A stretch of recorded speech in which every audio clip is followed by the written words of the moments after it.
Shalom Uvracha, mes bien chers, ce Shabbat Parashat Nitzavim, le dernier Shabbat de l'année, Bezrat Hashem, dimanche soir, on sera déjà assis autour les chevaliers de la table ronde, autour de la table de Rosh Hashanah, Bezrat Hashem. Donc l'année est terminée et il faut savoir que le temps c'est un réceptacle. Qu'est-ce qu'on va couler dans ce réceptacle? Quel est le contenu qu'on va y mettre? On peut avoir un réceptacle et le remplir de bêtises, de 3 fois rien. Mais on peut prendre ce réceptacle et le remplir d'un contenu qui a vraiment des valeurs.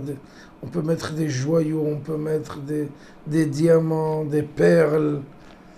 Et bien entendu, la vie c'est un réceptacle. Et c'est vraiment le dernier verset de la paracha qui dit comme ça: aime l'Éternel ton Dieu, écoute sa voix, reste lui fidèle. C'est la condition de ta vie et de ta longévité. C'est-à-dire, on t'a donné une longue vie pour quoi faire. Aujourd'hui, le monde moderne n'a aucun honneur pour le temps. Il le perdre son temps, passer le temps pour ne rien faire. Vous voyez des gens qui vont dans des îles, les îles des Caraïbes, je ne sais plus quoi, et ils perdent leur temps complètement. Ils se mettent en face de la mer et peuvent la contempler pendant 3-4 mois, drogués. C'est une vie qui a une valeur. Le temps, c'est une unité de qualité, pas de quantité. Et c'est ça que la Torah nous demande. Faites de votre temps quelque chose qui puisse être utile pour le monde et pour vous et pour votre famille. Vous êtes venus au monde, combien d'endeuillés vous avez consolés, combien de tristes vous avez réjouis, combien de pauvres vous avez nourris.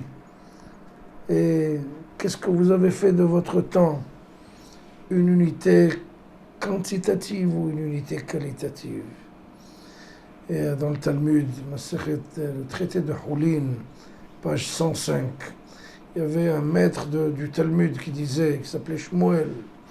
Il disait: moi, par rapport à mon père, je suis un vinaigre par rapport à mon père qui était du bon vin.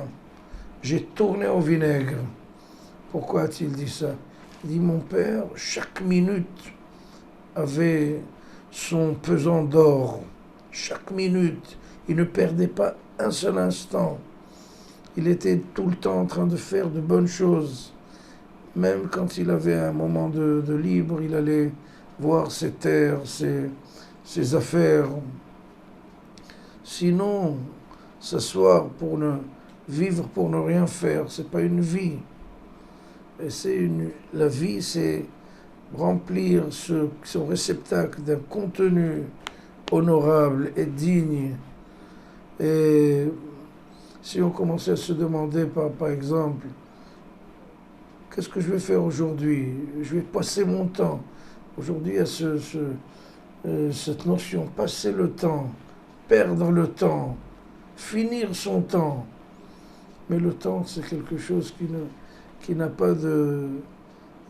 ne revient jamais. C'est pour ça qu'on dit une seconde et pas une première. Parce que les secondes, on peut appeler ça les premières. Pourquoi on appelle les secondes? Parce qu'on n'a pas encore eu le temps de dire la première, qu'on est déjà dans la seconde. On est déjà dans la deuxième. Et il faut avoir cette notion, c'est le temps qu'Akadosh Baruch Hu m'a donné, m'a prêté, c'est pour en faire quelque chose de bien.